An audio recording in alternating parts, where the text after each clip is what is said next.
So Cowal Games is a time of year, specifically in August, the end of August. I mean, specifically with the highland dancing, Cowal Games is the biggest competition. It's pretty much what a dancer works towards.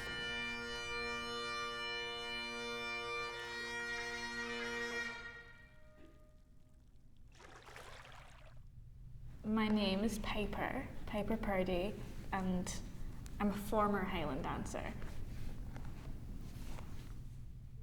I started, I think, when I was about 5. I know I was just about to turn 6. I think it was Joanne McGeechy's School of Dance, I remember it being. I only ever went to her. There's a few other schools in Dunoon, but I only ever went to Joanne, and I'm happy with that choice. I always find that Joanne was a good teacher.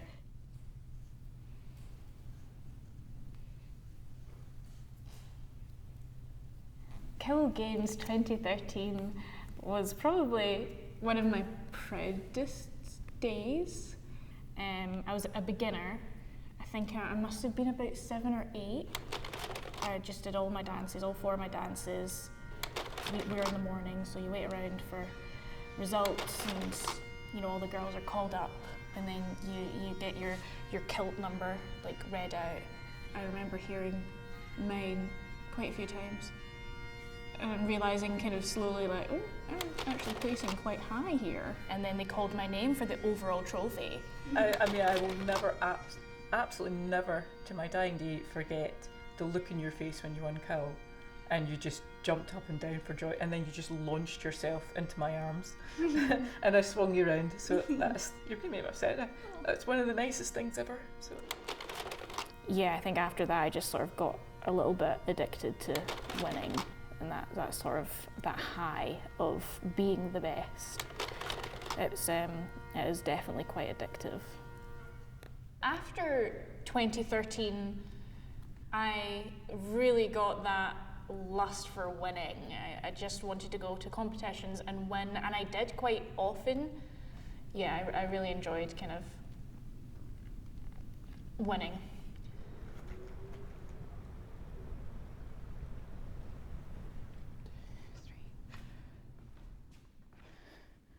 Cowal Games 2015.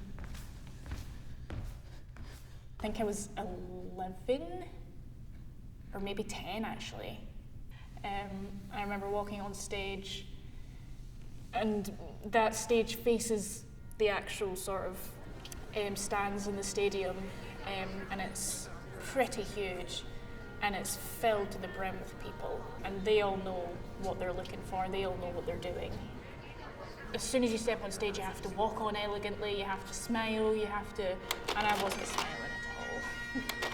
I'm not sure what dance it was, but one of them, I messed up a step. And it was sort of in that split moment of realising, oh, I've messed up. Oh, I'm on the stage at Cowal Games and I've messed up. There's all these people looking at me. And I think I just gave up. There was just a sort of a feeling of, that's me. And so I just sort of left the stage. I just walked right off, and I just refused to go back on. There was absolutely nothing anyone could do.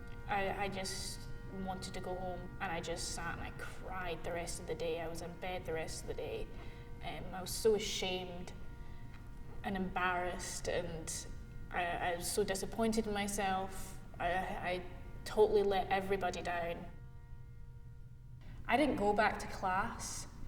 I think I just felt like I had to compete, and I stopped loving to compete. Every single year after that, I found Cowal Games really difficult. I didn't want to be around others who enjoyed Cowal Games because I had such a terrible relationship with it after that, which is a shame because it completely overshadowed 2013 when I won. Okay.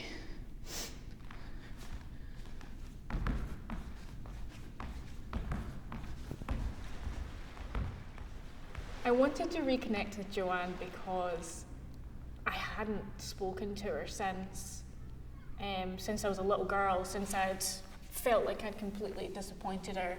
Hop, brush, beat, beat in a turn. So hop in, down, out, hop in, down, out, hop in, down, out. To be able to talk to her as an adult as well, I think is very different. I used to be so scared of her because she was, you know, my teacher, so it was a nice experience. Were you disappointed in me for doing that? I would never be disappointed in anyone, because you hold enough disappointment yourself. Was I gutted you quit? Yes. Yeah. I think at any age as a competitor, you are like that. And especially when you've done so well right up until that point, you'd have been so annoyed at yourself. So never worry about that, ever. So this year was the first year that I actually went into the stadium at Cowal Games, which was really nice. It got to the results and I realised I'm going to see who wins my trophy. Which is funny because it happens every year and everyone who's won that trophy will see it as their trophy, but I've always really liked that about Highland dancing.